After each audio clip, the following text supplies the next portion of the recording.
வாங்க நிமிஷம்.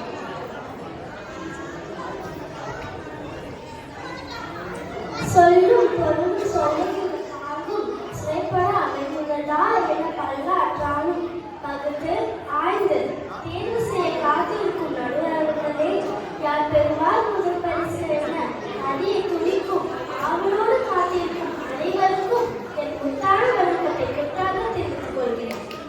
வணக்கம், என் பெயர் கவிஷா. நான் சினாரப்பஸ் தமிழ் பள்ளியில் 4ஆம் நிலை படித்து வருகிறேன். இன்று நான் என் அச்சத்தை தவிர்த்து அச்சம் தவிர என்னும் தலைப்பின் கீழ் பேச வந்துள்ளேன். எது அச்சம்? அச்சம் என்பது மனிதனின் ஒரு உணர்ச்சியாகும். அது பயம், மன அழுத்தம், தடுப்படுத்து, பதற்றம், கவலை என பல விதமாக வெளிப்படும்.